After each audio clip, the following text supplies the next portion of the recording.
राधे।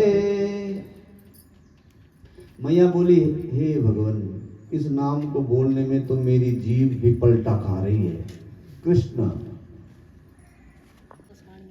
तो बाबा बोले, कर सयति इति कृष्ण, जो देखते ही सबको अपनी ओर आकर्षित करे, अपनी ओर खींच ले, कर सयति इति कृष्ण, वो कृष्ण है। और सुनो मैया, ये तेरा लाला हर युग में जन्म लेता है, द्वापर में, सतयुग में, द्वापर में, त्रेता में, हर युग में आता है।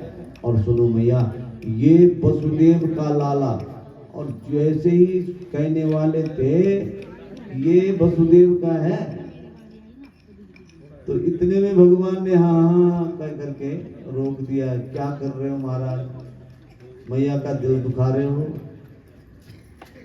गर्गाचार्य जी ने गर्गाचार्य जी को रोक दिया, और बाबा ने बात को थोड़ा घुमा करके कहा, मैया ये तेरा छोरा एक जन्म में वसुदेव का भी पुत्र बन करके आया, इसलिए इसका नाम वासुदेव कृष्ण भी पड़ा। बाबा किसी और जन्म में किसी का पुत्र हुआ होगा, किसी और जन्म में किसी का और का पुत्र हुआ होगा, ये मुझे उससे क्या लेना देना, इस जन्म में तो मेरा ही है ना। बोले हाँ हाँ इस जन्म में तेरा ही है। और अब मैया सोची कि ये बाबा जो है ना, ये सारी जन्म पत्री खोल करके बता रहा है कि पिछले जन्म में कहाँ था क्या था, हमें नहीं सुननी ज्यादा बातें। बाबा को कहने लगे, ठीक है बाबा, बहुत बहुत धन्यवाद आपका ना, आपने नामकरण कर दिया, मत्था टेका, ब्राह्मण देवता के चरण स्पर्श करके अपने अपने लाला को उठा करके, और जैसे जाने लगी तो अपनी दीदी से कहती, रोहिणी दीदी, बाबा ने जो नाम रखे हैं वो तो रखे दिए हैं, पर मुझे वो पसंद नहीं आए, पर मैंने भी सोच लिया। क्या सोचा? बोले तेरे लाला का नाम होगा कनुआ, बलुआ, बलुआ, और मेरे लाला का नाम रहेगा कनुआ। अब माता यशोदा इसी नाम से जिंदगी भर पुकारती है, मेरा बलुआ, मेरा कनुआ। बलुआ हो गए बलराम जी और कनुआ हो गए कृष्ण जी। अब माताओं को चाहे कितना अच्छा अच्छा जा नाम रख लें, पर घर में तो नाम बिगाड़ के रख ही देती माताएं। बंटू, संटी, ऐसे से नाम, और जिनका कोई अर्थ ही नहीं है, निरर्थक नामों से पुकारते रहते। तो नाम ऐसा होना चाहिए जो सार्थक हो। कृष्ण कन्हैया, राम जी, श्याम जी। अब घर के नाम और बाहर के नाम। अब किसी को पूछो जरा 2 किलोमीटर आगे कि बंटी कौन है यहाँ, तो कोई नहीं जानेगा, और असली नाम से कोई नहीं जानेगा। गांव में आओ कि बंटी का, ओ फट बता, उनका घर वहाँ है, ले सब उसी नाम से जान रहे हैं। तो जो वास्तविक नाम है उसी का उच्चारण करना चाहिए। उससे क्या होगा कि भगवान से संबंधित कोई नाम होगा तो नाम की बड़ी जो महिमा है, उससे आपके मुखमंडल से कुछ न कुछ भगवान का नाम निकलता रहेगा। अब भगवान घुटनों के बल चलने लगे, तो उसके बाद देवता लोग देख रहे हैं, ऊपर से मुस्कुरा रहे हैं कि जो दुनिया को चलाता है आज उसको चलन, एक यशोदा मैया उसको चलना सिखा रही है। रुन झुन करके उसको देख रही है, चला रही है यशोदा मैया। और अब मैया का लाला अपने आप ही चलने लग गया। कभी गौशाला में जाते हैं, स्वयं ही गोबर से नहा लेते हैं, कभी मिट्टी सिर पर डाल देते हैं, और सुंदर को सब कुछ सुंदर ही लगता है। जो जैसा है ना वो ऐसे ही लगता है उसका। जो सुंदर है वो चाहे कैसा भी कपड़ा पहन ले वो सुंदर ही लगेंगे, और जो सुंदर नहीं है उनको चाहे सोने के हार में, सोने के कपड़े बना करके पहना दो, लगेगा तो वैसे ही है जैसे वो है। तो यहाँ ये स्वयं सुंदर है, लोग मिट्टी में भी सुंदर लगते हैं। गाय के गोबर से नहा के आते हैं तो अपने आप ही सुंदर लगते हैं। कभी सिंगों को के ऊपर झूला झूलते हैं, कभी गले से झूलते हैं, कभी चंदा मामा के लिए रूठ जाते हैं, तो कभी छुरा हाथ में लेकर के वीर बालकों की तरह घुमाने लग जाते हैं। ये सब क्रीड़ाएं भगवान करते हैं। और गोपियां उनकी एक एक छटा पाने के लिए तरसती रहती है, ललायत रहती है। अब सोचने लगे कि चलो ब्रजमंडल में जाकर के हम कुछ मनोरथ पूर्ण करें।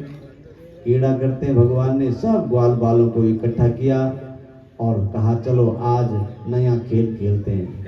क्या? बोले चलो चोरी चोरी वाला खेल खेलते हैं, छुपा छुपी का खेल खेलते हैं। अब ये जो बच्चों का छुपा छुपी का खेल है ये सबसे ज्यादा प्रसिद्ध है। क्यों है? क्योंकि भगवान कहते हैं कि अगर मैं छुपो, पहले तुम छुपो और फिर मैं तुम्हें ढूंढूंगा। तो भगवान हमें ढूंढ लेते हैं और हम फिर भगवान कहते हैं अब मैं छुपूंगा और तुम मुझे ढूंढो, और हम भगवान को नहीं ढूंढ पाते हैं।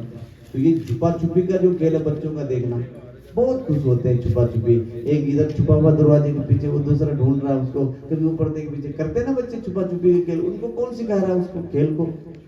वो स्वाभाविक खेल है।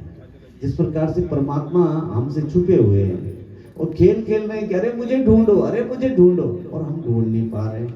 इसका मतलब हम हार रहे हैं। और जो ढूंढ ले परमात्मा को, समझो कि उसने वो खेल जीत लिया है।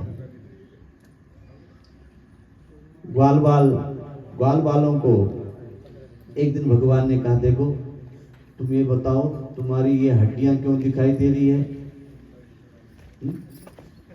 तो ग्वाल बाल कहने लगे कन्हैया, मैया दूध बेच करके आती है मथुरा में, गाय हम चराते हैं, दूध हम पीते नहीं, और फिर हमारी हड्डियां तो देखेगी, माखन मिलता नहीं खाने को, घी पीने को मिलता नहीं है, तो हड्डियां नहीं दिखाई देगी। बोले तो अब ऐसा करो, देखो गाय भी पालेंगे हम और दूध माखन दही घी ये सब खाएंगे हम, फिर देखो तुम्हारी हड्डियां कैसे नहीं ठीक होती है। तो बोले वो तो कैसे मिलेगा? बोले तो ऐसा करना, तुम थोड़ा थोड़ा चुपके खा लिया करो, अगर मैया नहीं देती है तो। अरे खाने पीने की चोरी नहीं होती। बोले तू हमको चोरी सिखा रहा है? भगवान बोले अरे खाने पीने की चीजों की चोरी नहीं होती है, खा लिया करो, इसका कोई पाप नहीं लगता। जैसे कोई खाने पीने की चीज है तो उसका नहीं है। हाँ, कोई किसी का जेवर चुरा ले, पैसा चुरा ले तो उसकी चोरी मानी जाती है, उसका दंड है, पर खाने की चीजों का चोरी नहीं आती। अब बच्चे गए और चुपके अब उनको आदत नहीं है चोरी करने की, तो जब उन्होंने किसी ने दही, किसी ने माखन, किसी ने दूध चुरा करके पिया, तो बच्चे खाते कम खिंडाते जाते हैं। तो कभी किसी का यहाँ चिप लगा हुआ है तो मैया ने पूछे क्या खाया तूने? अब बच्चा चुप, तो पीटाई हुई उनकी।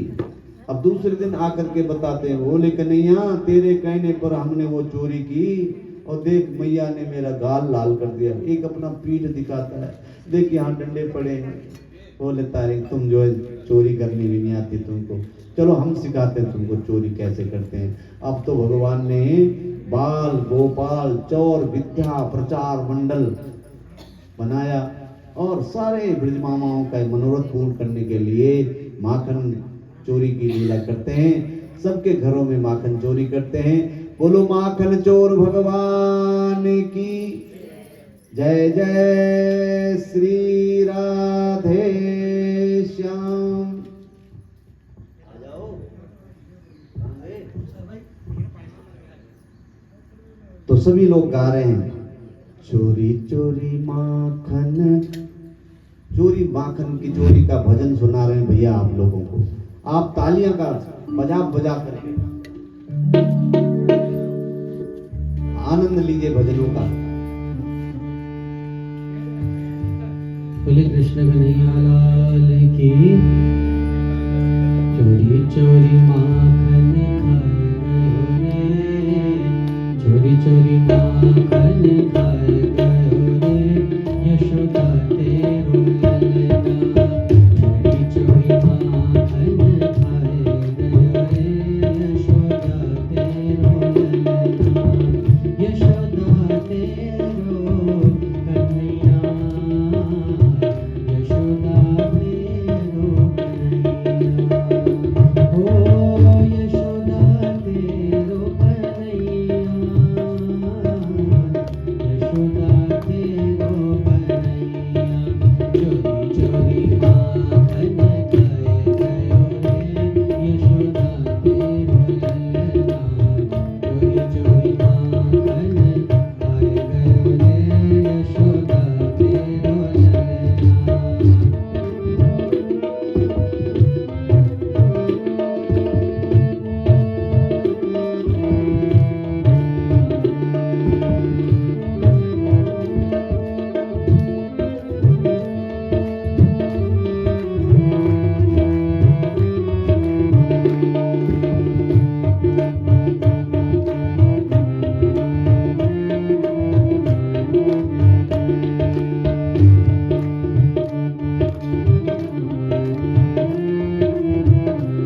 गौर भगवान की जय जय श्री राधे।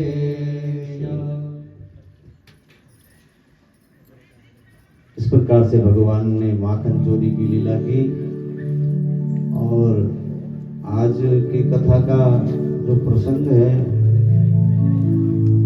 वो गोवर्धन पूजा तक का है। तो यदि गोवर्धन पूजा तक कथा का प्रसंग सुनाना है तो गोवर्धन जी को भोग लगाने की भी आपकी तैयारी होगी, और नहीं है तो 1 घंटा आपके पास है, तैयारी करके रखें। और एक दिन दीपावली का दिन है, और दीपावली भी आने वाली है। कोई कह रहा 20 को है, कोई कह रहा 21 को। हमें ज्यादा विस्तार से नहीं कहना, लेकिन दीपावली 21 को ही है। दीपावली 21 को मनाएं, खूब मनाएं। आजकल जब से ये मीडिया का जमाना चल पड़ा है, इंटरनेट का जमाना है, हर कोई उसमें अपना वक्तव्य दे रहा है। जिसको ज्योतिष के जा का भी नहीं पता वो भी ज्योतिषी बना रहा है। इसलिए दीपावली 21 को ही मनाई जाएगी। तो दास दासियों को काम पर लगा दिया यशोदा मैया ने, और स्वयं दधि मंथन करने लगी है। कन्हैया दौड़े दौड़े आए, मैया भूख लगी है। मैया बोली कन्हैया ताजा मक्खन लगाने में तो अभी समय लगेगा, तब तक तुम मेरे दूध पी ले। और मैया ने दूध पिलाया। दूध पिलाने के बाद सोचा मैया ने कि चलो एक पंथ दो काज, हर कोई चाहता है।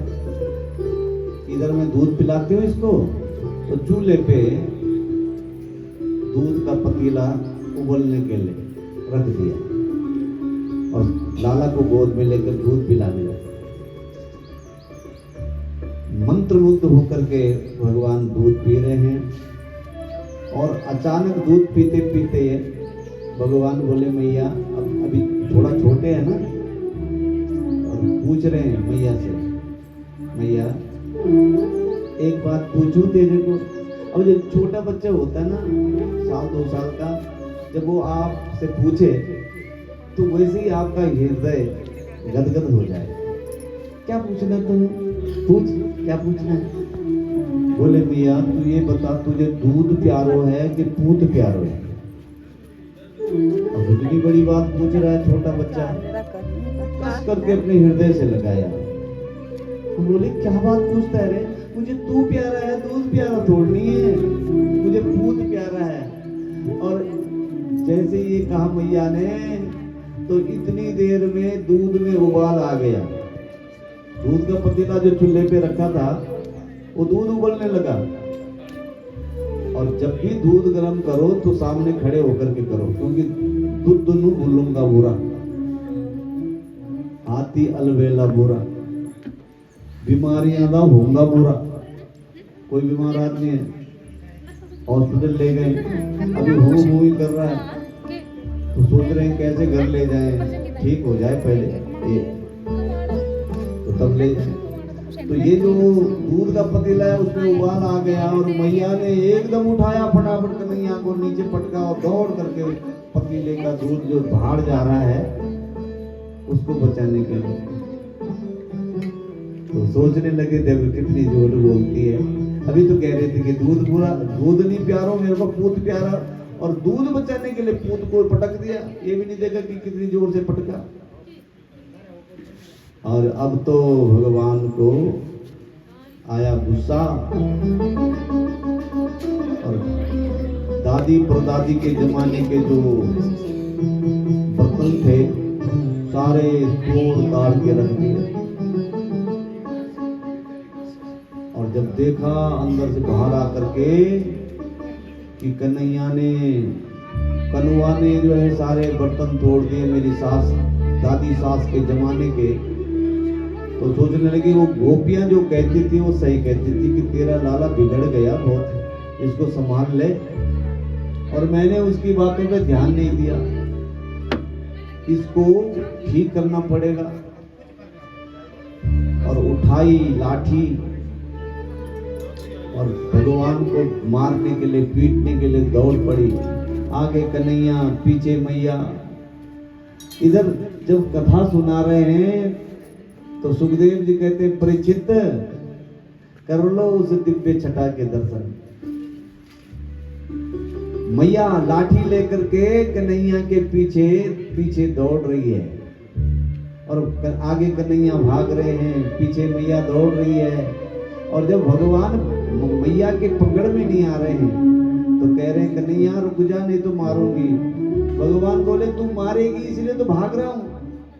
अरे नहीं मारूंगी, रुक जा। बोले लाठी क्यों ले रखी है हाथ में फिर? अरे बोले बेटा बुढ़ापे में लाठी तो लेनी पड़ती सबको। तो अगर लाठी फेंक दूं तो पकड़ में आ जाएगा मेरे पास? बोले हाँ तब तो आ जाऊंगा। अब जब बहुत दौड़ा दिया, पसीना पसीना हो गई मैया, तो सोचा अब ज्यादा तंग नहीं करूंगा मैया को। मैया ने लाठी फेंकी, भगवान को पकड़ा, सोचने लगी कि मारूंगी तो कहीं घर से भाग ना जाए। फिर पर्चे छपाने पड़ते, गुमशुदा की तलाश। तो अंदर गई, एक रस्सी लाई और आंगन में एक ओखल है उससे बांध दिया।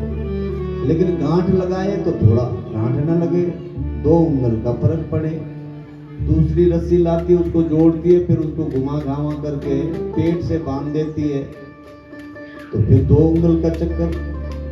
मानो भगवान कहना चाहते कि मैया यही संसार के जो ये 2 उंगल है ना, इसी में जो जीवात्मा बंधा हुआ है।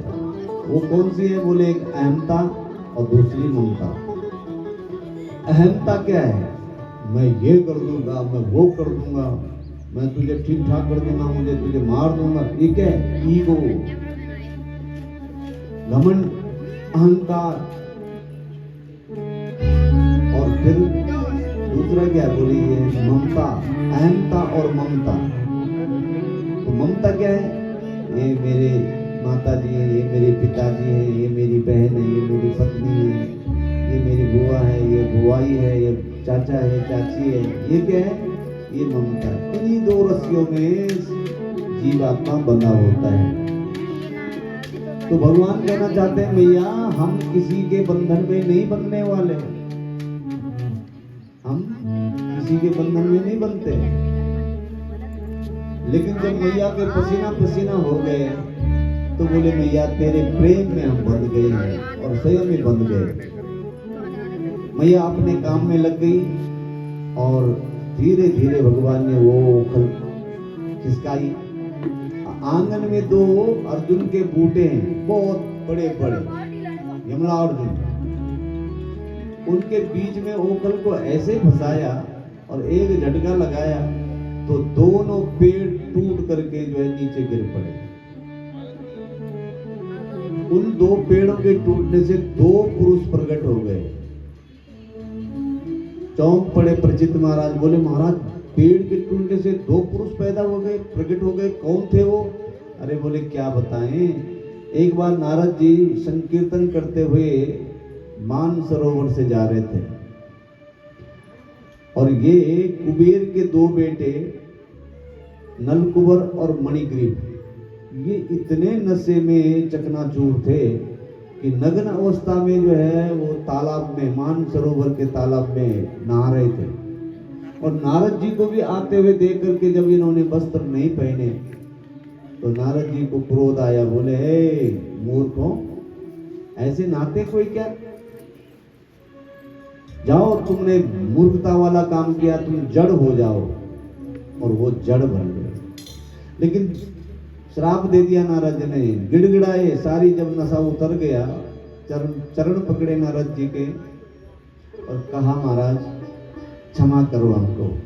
महापुरुष तो जो क्षमा करते हैं, आप हमें क्षमा करो। नारद जी ने कहा अब श्राप तो वापिस नहीं होगा, लेकिन तुम्हारा कल्याण भगवान के हाथों ही होगा। और आज वही 2 कुबेर के पुत्र जो पेड़ बन गए थे, वो भगवान के हाथों से उनका उद्धार हुआ। और इधर जब वृक्षों के टूटने की आवाज आई तो दौड़ करके नंद बाबा यशोदा मैया आई। सबसे पहले तो अपने बेटे को ओखल से खोला और उसके बाद उनको घर ले गए, अंदर ले गए। सोचने लगे कि कोई न कोई, जब से लाला आया है तब से कोई न कोई इस आंगन में कोई न कोई गड़बड़ी होती रहती है प्रत्येक दिन। अब हमें यहाँ नहीं रहना। अपने छोटे भाई को बुलाया, उपनंद को बुलाया। उपनंद को बोले, बाप भैया, अरे यार जब से हमारे घर में हमारा लाला आया है तब से कोई न कोई गड़बड़ी होती है, कुछ दिन हम कहीं चले, बताओ कहाँ चले। तो उपनंद बोले, बाबा हमारे पास तो रहने के लिए बहुत से अधिक जगह है। वृंदावन है, निधि वन है, बेल वन है, काम वन है, ताल वन है, और उन सभी वनों में जो सबसे प्यारा वन है वो है वृंदावन। वनम वृंदावनम नाम पश्यप्य नवकाननम गोप गोपी गवासेप्या पुनिन्द्री तृण विरोधमम।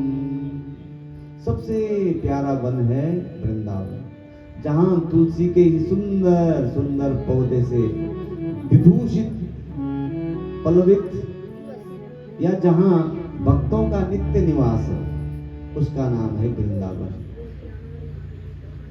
जय वृंदावन धाम, जय बोलो श्री राधे, जय वृंदावन धाम, जय बोलो श्री राधे। श्री राधे बोलो जय राधे। ओ श्री राधे बोलो जय राधे। जय वृंदावन धाम, जय बोलो श्री राधे, जय वृंदावन धाम, जय बोलो श्री राधे। और वृंदावन का नाम सुन करके सभी गोप गोपियां वृंदावन की ओर जाने लगे। नंद बाबा ने सबको बोला, भाई जिसको चलना है वृंदावन चलो हमारे साथ वृंदावन। अपन अपना सामान बैलगाड़ियां डाल करके चल पड़े वृंदावन की ओर।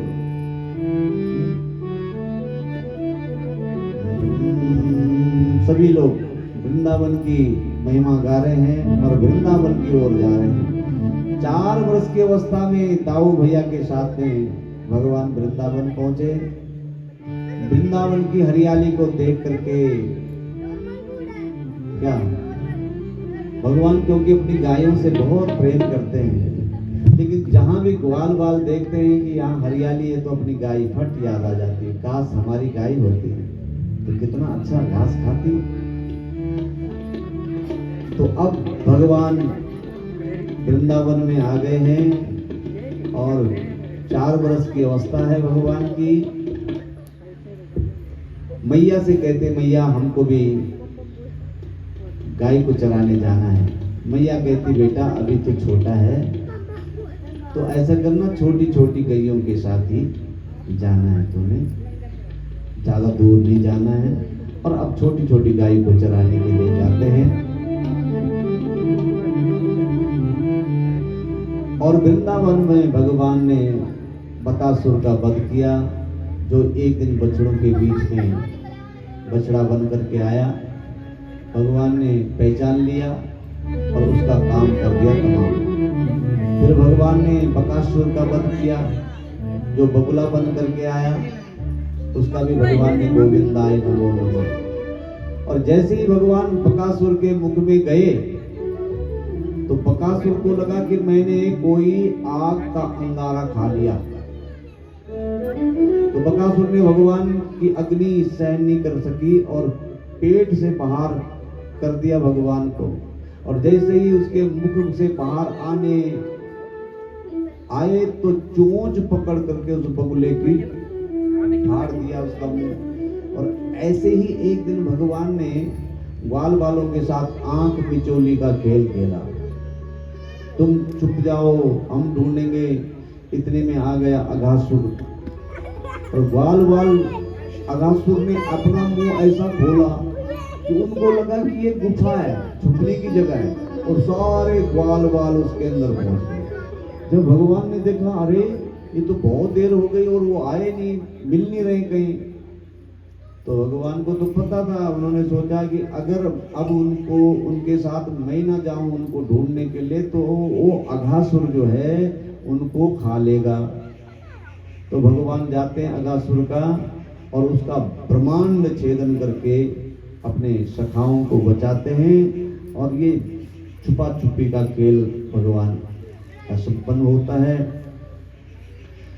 सुखदेव जी बोले, परीक्षित, भगवान जब अपने सखाओं मित्रों के साथ जब भोजन कर रहे थे एक दिन, तो सभी देवी देवता बड़े विस्मित हो गए। सोचने लगे कि इसने अभी अभी तो बड़े बड़े दैत्यों को मारा, लेकिन जो भोजन करने का तरीका होता है वो तो इसके अंदर दिखाई नहीं पड़ रहा। ये तो जो दूसरे के कपड़ों पे लगी हुई कड़ी गिर गई, कोई साग सब्जी गिर गई, उसको भी चाट रहा है, तो ये भगवान है? अरे भोजन तो हाथ पांव धो करके बैठ करके करना चाहिए।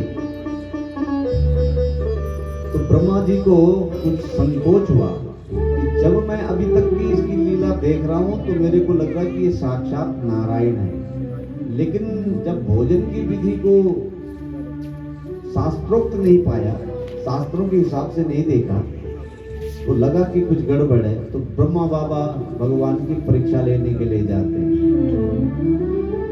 तो भगवान उधर अपने मित्र सखाओं के साथ में भोजन कर रहे हैं और इधर गाय चल रही है। तो ब्रह्मा बाबा ने सारे गाय और बछड़ों को उठा करके ब्रह्मलोक पहुंचा दिया। इधर जब भोजन करते करते एक ग्वाल कहने लगा, अरे कन्हैया, तो भोजन ही करता रहेगा कि आज गाय, हमारे गाय बछड़े कहाँ हैं, दिखाई नहीं पड़ रहे हैं। बोले तुम बैठो, मैं देखता हूँ। और उधर गाय बछड़ों को ढूंढने के लिए गए। इधर ब्रह्मा जी ने उन ग्वाल बालों को भी उठा करके सीधे ब्रह्मलोक में, यानी कि गाय बछड़े भी और ग्वाल बाल भी सब पहुंचा दिए ब्रह्मलोक में। इधर भगवान ने जब इधर गाय पाई, इधर ना अपने सखाओं को पाए, तो देखा, बोले किसकी शरारत है?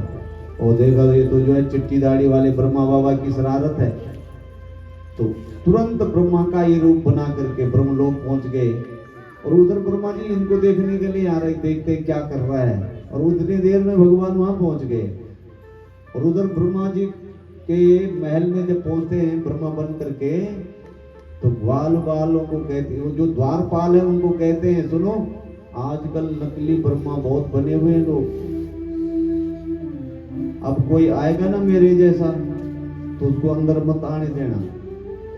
अब भगवान अंदर बैठ गए, और जब असली ब्रह्मा जी आए तो द्वारपालों ने डंडा लगा दिया, बोले सावधान, इसके आगे कोई नहीं। और ब्रह्मा जी के होश उड़ गए, कमाल है, मेरे ही नौकर, मेरे गेट कीपर, और मुझे रोक रहे जिन्होंने इनको रखा है यहाँ। अरे बोले मैं तुम्हारा स्वामी ब्रह्मा। बोले वो तो हमारे स्वामी ने पहले बता रखा है कि नकली ब्रह्मा बहुत घूम रहा है, हमारे असली स्वामी अंदर बैठे हुए हैं, तुम नकली हो। और ब्रह्मा जी सोचने लगे, देखा ध्यान लगा के, तो वहां तो द्वारिकाधीश भगवान बैठे हुए हैं। बोले जाओ अपने महाराज जी से कहो कि हम तुमसे मिलना चाहते हैं। तो एक द्वारपाल अंदर गया भगवान के पास, महाराज वो तो आपने हमें बता दिया कि नकली ब्रह्मा बहुत घूम रहे हैं, बाहर एक आपके जैसे वो खड़ा है, बोले ले आओ अंदर। और ले आए, जब द्वारपाल जब उनको ले आए तो भगवान सीधे अपने वृंदावन पहुंच गए। ब्रह्मा ने सोचा, ओहो, मेरे ही द्वारपालों के सामने मेरी बेइज्जती करवा दी, पर अब करें तो करें क्या, ये तो सचमुच ही बड़े लज्जित हुए ब्रह्मा जी, अब क्या करूं। तो उन्होंने गौ माता को लेकर के आए, भगवान की स्तुति करी, और स्तुति करने के बाद भी फिर भी भगवान जब प्रसन्न नहीं हुए तो फिर गाय माता को आगे करके ग्वाल वालों को, वो जो ग्वाल वाल ब्रह्मलोक में छोड़े थे उनको आगे करके पीछे से स्तुति कर रहे हैं। तब जाकर के भगवान ने वो स्तुति शुरू की। और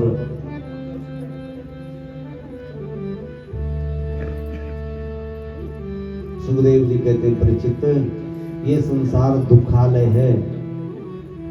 तो जब स्वयं ब्रह्मा जी भी भगवान की लीला को नहीं समझ पा रहे हैं तो आम आदमी क्या समझेगा? आम आदमी क्या समझेगा? इस दुखालय संसार में जो सब अपनी ही चिंता में, अपने खाने कमाने के, बाल बच्चों को पालने की चिंता में लगे रहते हैं दिन रात, वो क्या परमात्मा के बारे में समझेंगे? और सुंदर ज्ञान उपदेश देते हैं कि इसमें प्रत्येक जीव अपने अपने प्रारब्ध के अनुसार ही फल भोगता है। सुख या दुख, सुख या दुख महापुरुष भी भोगते हैं, पर महापुरुष दुख को विवेक से अपना प्रारब्ध मान करके भोगते हैं, जबकि संसारी जीव दुख आने पर बहुत दुखी हो जाता है। और दुख कोई नहीं चाहता, लेकिन फिर भी आ जाता है। कौन चाहता है दुख? चाहता कोई नहीं चाहता है। दुख चाहने वाली तो एक ही मैया थी, वो कुंती मैया, जिसने भगवान से दुख मांगा, बोले सारा दुख मुझे दे दो, क्योंकि जब भी मेरे जीवन में दुख आया तो आपने मेरी सहायता की। आज मेरे घर में सुख आया और तुम मुझे छोड़ के जा रहे हो, एक नहीं है। भगवान बोले हमारे पास तो दुख है नहीं, दुख तो और सुख तो प्रारब्ध खेल है मैया, हमारे पास दुख नहीं है, हम तो सुख ही सुख देते हैं। तो ऐसे ही परमात्मा को जो लोग बहुत मानते हैं पर परमात्मा की एक नहीं मानते हैं, वही संसार में दुखी रहते हैं। बोलो कन्हैया लाल की जय, जय श्री राधे। इसके बाद भगवान बड़ी बड़ी गायों के चराने के लिए भी जाते हैं, और गाय जब जंगल से चर के आती है और उधर क्या जमुना जी में जल पीती है, तो जमुना जी में एक बैठा हुआ है क्या, कालिया नाग, उसने उस जल को विषाक्त कर रखा है, विष मिल गया उस कालिया नाग का जहर उस पानी में है। गाय पानी पीती है और मर जाती है। तो भगवान ने सोचा इसको भी हम ठिकाने लगाएंगे, लेकिन कब लगाएंगे? जिस दिन हमारे साथ दाऊ जी न हो, बड़े भाई न हो, क्योंकि बड़े भाई किसके अवतार है? शेषनाग। और ठिकाने किसको लगाना है? कालिया नाग को। तो ये न हो कि जब मैं कालिया नाग कि सिर पे तांडव करूंगा तो मेरा भाई जब देखेगा तो संसार में जातिवाद बड़ा है, अपनी जाति का पक्ष न ले तो भाई भाइयों में फूट न पड़ जाए। इसलिए ऐसे दिन ठिकाने लगाऊंगा जिस दिन दाऊ जी साथ में न हो। और आज दाऊ जी का जन्मदिन है, घर पे पूजन चल रहा है। भगवान बोले चलो जिसको गेंद खेलना है, कंदूक कीड़ा करनी है, वो मेरे साथ चलो। तो अपने सखाओं को लेकर के आए जमुना जी के किनारे और गेंद खेलने का बाना बनाया और ऐसा गेंद को उछाला कि सीधे जमुना जी में गिर गई। और गिरी भी कहाँ? जहां वो कालिया नाग रहता था, कालिया तेह कहते थे उसको। तो जिसकी वो गेंद थी वो जिद करने लगा, कन्हैया मेरी गेंद दे दे, मेरी गेंद ला के दे दे, मेरी गेंद ला के दे दे। भगवान बोले मेरे घर में बहुत गेंद पड़ी हुई है, घर से तुम्हें एक गेंद और दे दूंगा, 2 दे दूंगा तुझे। वरना बच्चों की कहते हैं ना बाल हट, राज हट, त्रिया हट, ये बड़ी खतरनाक होती है। बालक ने हट भरी, भगवान ने कहा ठीक है मैं वही ला के देता हूँ तेरे को। और वहां पर एक कदम का वृक्ष है, उसकी एक टहनी ऐसी है, एक शाखा ऐसी है जो सीधे काली देह की ओर जाती है। उसी शाखा के ऊपर जा करके आगे जा करके वो सीधे छलांग लगाई काली देह में। और जब ग्वाल वालों ने देखा तो सोचने लगे जो कालिया देह में गेह में गिर जाता है वो वापिस नहीं आता है, जो अब तक गिरा वो वापिस नहीं आया। तो कुछ वहां पर चिल्ला रहे हैं, वहां पर ही रुकते हैं, और कोई जसोदा मैया को बताने के लिए घर में दौड़ते हैं। इधर भगवान जैसे ही अंदर पहुंचते हैं तो वहां पर जैसे ही सबसे पहले नाग पत्नियां भगवान को देखती है तो कहती है क्या, बोले हे दीदी, ऐसा सुंदर बालक हमने कभी नहीं देखा। इसको काटने के लिए तो हमारी जीभ भी अंदर को जा रही है। हमारी तो वैसे जीवें हैं, किसी को काटने के लिए लप लपाती हुई बाहर को निकलती थी, पर आज पहली बार किसी को काटने के लिए जीभ अंदर को जा रही है, बाहर को नहीं निकल रही है। कहती है हे बालक, तुम बहुत सुंदर हो, हमारा स्वामी जागे इससे पहले तुम यहाँ से निकल जाओ, नहीं तो हमारा स्वामी बहुत खतरनाक है, वो नहीं छोड़ेगा तुम जल्दी से बाहर निकलो।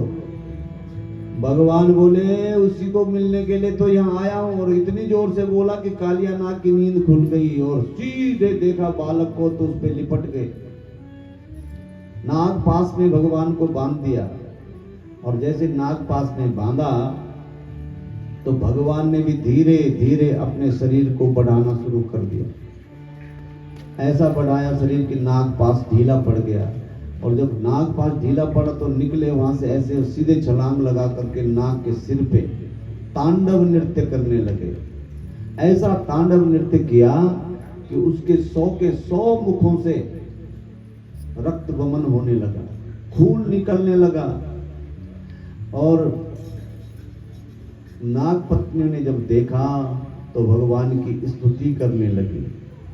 सुंदर 21 श्लोकों में भागवत जी में नाग पत्नियों ने भगवान की स्तुति करी, और नाग को भी लगा कि अरे जिसको मैं एक छोटा सा नन्हा सा प्यारा सा बालक समझ रहा था, ये तो बड़ा ही खतरनाक है, इसके तो पेट में भी दाढ़ी निकल आई है। तो नाग जो भगवान का स्मरण करता है, स्मृत्वा चराचर गुरुम पुरुषम पुराणम नारायणम तमरणम मनसा जगा, मन ही मन स्तुति करता है। और नाग पत्नियों ने जब देखा बोले राम राम, दिखने में कितना सुंदर सा बालक लग रहा था, नन्हा सा प्यारा सा बालक, पर इसकी करतूतें तो बड़ी अजब है, ये तो नारायण ही लगता है। तो स्तुति करती है, कहती है कि प्रभु आपका अवतार ही दुख को दूर करने के लिए, दुखों को समन करने के लिए हुआ है। प्रभु आज आपने हमारे स्वामी का अभिमान तोड़ दिया है। आप तो हम समदर्शी हैं, सबको समान रूप से देखते हैं। आपका कौन मित्र है, कौन शत्रु है, आप तो सब पर एक समान दृष्टि रखते हैं। प्रभु आपके तो क्रोध में भी कृपा दृष्टि छिपी रहती है। न्यायाधीश दंड में भी सुधार की भावना, न्यायाधीश का जब फैसला आता है तो उस दंड में भी सुधार की भावना निहित होती है, छुपी होती है। इसलिए आजकल जेल खाने को जेल खाना नहीं कहते हैं, कारागृह भी नहीं कहते हैं, क्या सुधार गृह, जहां जीव सुधर जाता है वो कहा जाता है। तो नाग पत्नियां कहती कि आपकी बड़ी कृपा हो गई, बड़ी कृपा। भगवान बोले तुम्हें मेरी कौन सी कृपा नजर आ रही है? मैंने तुम्हारे पति के सारे मुंह से खून की उल्टियां करवा दी, रक्त गमन करवा दिया, और तुम कह रही हो कि कृपा हो गई। नाग पत्नियां बोली सरकार क्रोध में छिपी कृपा जल्दी से समझ में नहीं आती है। डॉक्टर साहब ऑपरेशन करते समय पेट फाड़ देते हैं। देखो डाकू के हाथ में भी चाकू होता है, डॉक्टर के हाथ में भी चाकू होता है, लेकिन डॉक्टर के हाथ का जो चाकू है वो जीव के कल्याण के लिए है, उसके जीवन रक्षा के लिए है। जो रोग उसको सता रहा है, पीड़ित कर रहा है, दुखी कर रहा है, उसको काट करके निकाल करके बाहर फेंकने के लिए है। और डाकू के हाथ का जो चाकू है वो तो जान लेने के लिए ही चाकू है उसके पास। तो अंतर है। तो डॉक्टर साहब ऑपरेशन करते समय पेट फाड़ करके रख देते हैं। उस पेट फाड़ने में भी कृपा हो रही है। मरीज को विश्वास करना पड़ता है। और कभी कभी तो ऐसा भी होता है कि कैंची अंदर छूट जाती है, फिर दर्द करता है। बोले कैंची रह गई अंदर, क्या करोगे? बोले फिर फाड़ना पड़ेगा पेट। और फिर फाड़ देते हैं। क्यों? क्योंकि निकल जाए वो कैंची बाहर जो दर्द कर रही है। तो इस विश्वास पर हर जगह विश्वास करना पड़ता है। नाई की दुकान पर आराम से आप बैठे रहते हैं, और नाई जो है उस्तरा चला रहा है, ऐसी दाढ़ी बना रहा है, बनाता है ना। अच्छा जब वो ऐसे से करते करते अगर ऐसा कर दे तो गया, 1 मिनट भी नहीं लगेगा। पर विश्वास से बैठे हुए हैं कि नाई दाढ़ी बनाएगा, गला नहीं काटेगा। विश्वास है ना, और काट दे तो हर जगह हम विश्वास करते हैं। लेकिन जब भगवान को मानने की बात आती है तो मन चक्कर में पड़ जाता है, ऐसा होगा कि नहीं होगा। पर यदि अगर आपके मन में विश्वास हो परमात्मा को मिलने का, तो परमात्मा भी देर नहीं लगाता है। परमात्मा पर विश्वास करने की जब बात आती है, तब हमारी बुद्धि चक्कर खाने लग जाती है, खुरापात पैदा कर देती है। प्रभु आपके ये श्री चरण कोई साधारण चरण नहीं है, ये वो चरण है जिनसे भगवती भागीरथी गंगा प्रभावित हो रही है।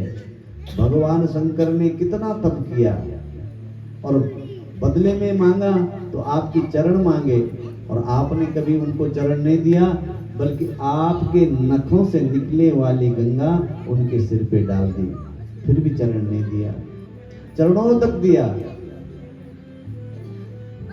त्रिलोकी राजा बलि ने कितना दान दिया, फिर भी भगवान ने उनके सिर पर एक ही चरण रखा।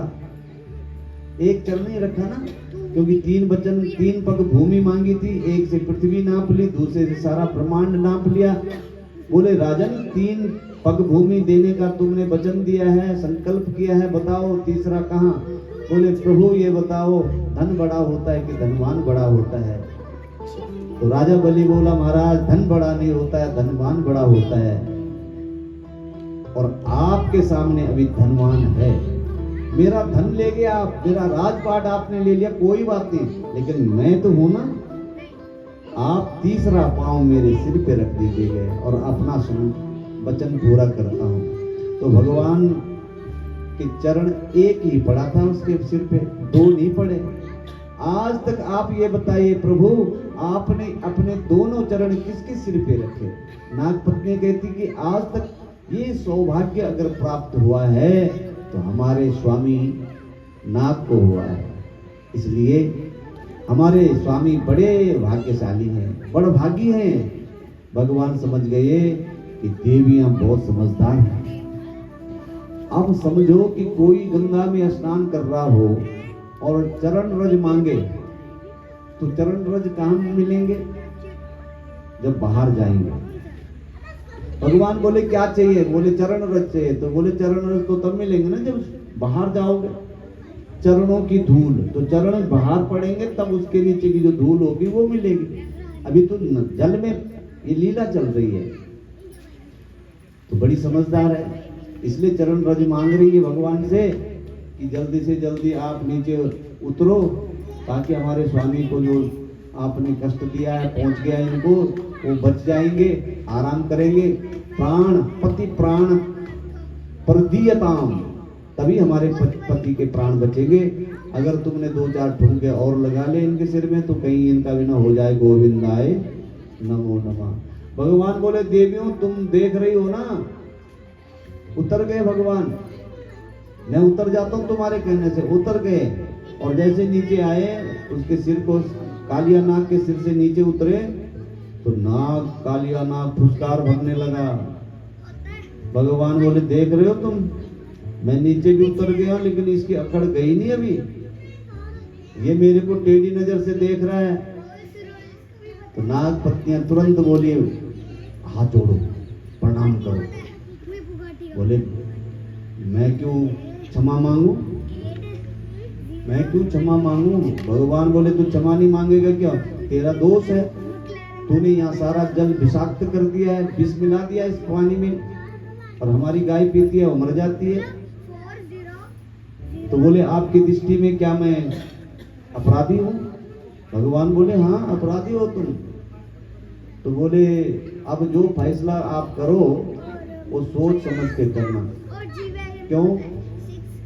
बोले पहले ये बताओ कि ये संसार किसने बनाया? बोले हमने बनाया। तो बोले हमको किसने बनाया? बोले हमने बनाया। तो बोले मेरे मुख में ये जो जहर भरा वो किसने भरा? बोले हमने भरा।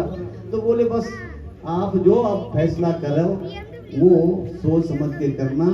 और नाग पत्नियों ने थाली सजाई, भगवान की आरती की, जैसे हमारे ब्राह्मण देवता ला रहे हैं और गा रहे हैं, तन मन धन सब कुछ है तेरा स्वामी, है तेरा तेरा तुझको अर्पण प्रभु जी का, प्रभु को समर्पण। क्या लागे मेरा ओम जय जगदीश तन मन धन सुख संपत्ति सब कुछ है तेरा, ओ स्वामी सब कुछ है तेरा, तेरा तुझको अर्पण प्रभु जी का, प्रभु को समर्पण। लागे मेरा ओम जय जगदीश हरे। सरकार अब निर्णय आप ही करो। ये संसार बनाया आपने, मुझको बनाया आपने, मेरे मुंह में भरा जहर आपने, तो दोष मेरा कैसे हो गया? आपने जैसा मुझे बनाया है वैसे तो हूं मैं। भगवान सावधान हो गए, कुछ नहीं बोल पाए भगवान। अरे प्रभु, आपने जहां मेरे मुंह में जहर भरा वहां 2 बूंद अमृत की टपका देते, जहां जहर टपकाया वहां अमृत टपका देते, तो लोग पकड़ पकड़ के ले जाते, हमें अपने साथ सुलाते, हम भी खुशी से उनके साथ रहते। पर तुमने मुझे बनाया ही ऐसा कि मेरे मुंह में जहर भर दिया, और अब दोष तुम मेरा मान रहे हो। करने कराने वाले सब आप ही हैं, और दोष मेरा कैसे हो गए प्रभु? भगवान ने कहा हमने भी तो तुमको बनाया, तो जैसा आप हैं वैसे ही बनाया, पर तुम्हारे लिए रहने के लिए भी तो हमने बनाई थी ये जगह। बोले कहाँ? बोले रमणीक द्वीप। रमणीक द्वीप समुद्र के बीच में एक टापू था जहां नागों के लिए रहने के लिए जगह बनाई थी। और कोई कोई ये कहता है कि ऋषिकेश से ऊपर 170 किलोमीटर दूर सेम नागराज। बोलो सेम नागराज भगवान की जय। वहां आप जाओ तो आज सेम नागराज भगवान में भी जो है वो बिल्कुल उसी भगवान श्री कृष्ण को सिर पर धारण करके विराजमान है। अरे भैया, तुम्हारे लिए वहां बनाया था रहने के लिए, तो तुम यहाँ क्यों आए? बोले क्या बताएं, वहां भी तुम्हारा जो गरुड़ है वो आकर के हमें खा जाता है, तो यहाँ नहीं आता गरुड़। बोले यहाँ क्यों आएगा? यहाँ इसलिए नहीं आता है क्योंकि सौभरी ऋषि का श्राप है गरुड़ को कि तू कभी भी जमुना जी में नहीं जा सकता, और वो गरुड़ यहाँ आता नहीं, इसलिए हम स्वच्छंद होकर के पहले घूम फिर के आ जाते हैं और फिर यहाँ जल में प्रवेश कर जाते हैं। भगवान बोले तो जाओ, अब नाच नाच करके तुम्हारे सिर पर मेरी चरणों की मोहर लग गई है, अब तुम जाओ, मेरा गरुड़ भी तुमको कुछ नहीं करेगा, कुछ नहीं करेगा। यहाँ पर सुंदर सा उपदेश देते हैं। क्या? बोले कुत्ते 2 प्रकार के होते हैं, एक होता है पालतू और एक होता है फालतू। तो जो पालतू कुत्ता है उसका मालिक जितना बड़ा है उस कुत्ते के उतने ही बड़े ठाट होते हैं। बड़ी बड़ी ओडी में मर्सिडीज में वो घूम रहा है, उसके लिए ड्रेस बन रही है, उसको बाकायदा जो वो चाहे वो उसको खाने को मिल रहा है क्योंकि मालिक बड़ा है। वो किसी के हाथ का फेंका हुआ टुकड़ा नहीं खाता। जो बड़े मालिक का कुत्ता है वो कभी किसी दूसरे के हाथ का नहीं खाता। गले में पट्टा लगा रखा नाम के मालिक के नाम का। और जो फालतू है वो बेचारा कहीं कहीं धाम धूम लगी हो, फेंकी हुई पत्तल भी चाट रहा हो तो उसको वहां पे से भी भगाते हैं डंडा मार के। तो इस प्रकार से ये जो मन है प्रत्येक आदमी का, मन को भी बड़ा कुत्ता कहा है क्योंकि मन कभी कहीं जा रहा है कभी कहीं जा रहा है। बोलो राधे राधे। मन कुत्ता है क्योंकि वो कहीं कहीं जगह जगह भटक रहा है। मन है मन चंचल चतुरेश बड़ा